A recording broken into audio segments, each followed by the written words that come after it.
Morning, Adam. How are we? Yeah, I'm very well, thanks, Pete. Looking forward to the last week. So, yeah. That's it. It's really our good. final post-game, pre-game chat of the season, mate. It's been emotional. Oh, mate, it's going to be emotional, mate, isn't it?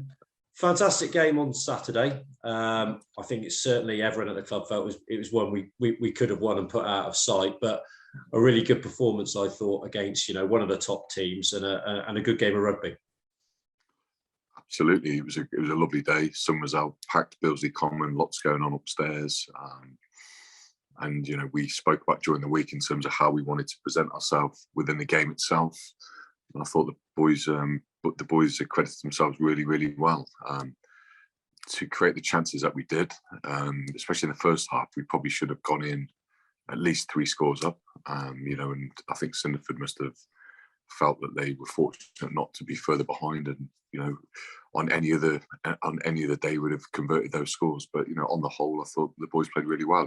Cinderford are a very good side. They're very, very good at what they do, and I think they still showed us areas where we still probably need to improve. But on the whole, I thought defensively we were superb, and as an actual team performance, we certainly showcased ourselves in a very positive light. And I think if you look at the season so far, it's been progressive, hasn't it? So from where we were at the start of the season to where we're currently are now, it's night and day. The lads have made such progress.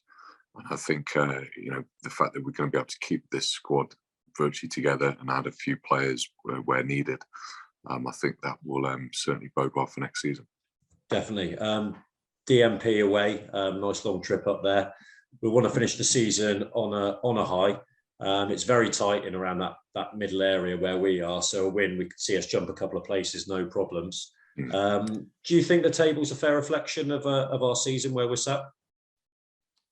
Look, I think every team will probably look at their results and will probably point the finger and say we should have won those 3 or 4 games, and if we did, we'd be sat here in the league. And I think it's the league is about consistency, isn't it? Sometimes it's about winning when you should lose, and you don't lose the games that you should, and that's about if you look at the teams at the top, that's what they've done.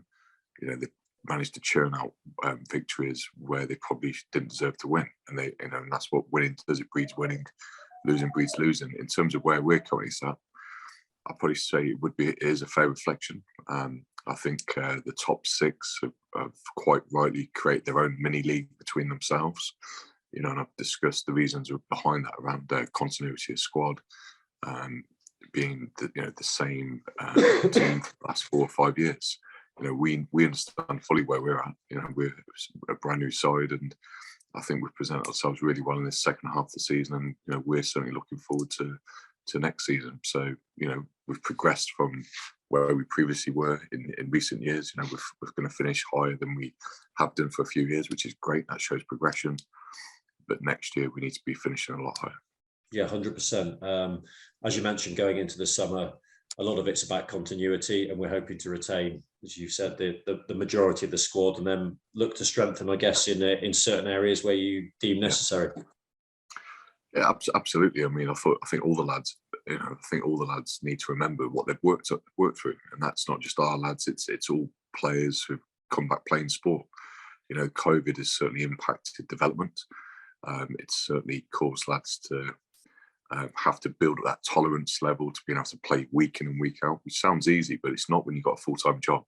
And all of the lads at semi-pro level have full-time jobs.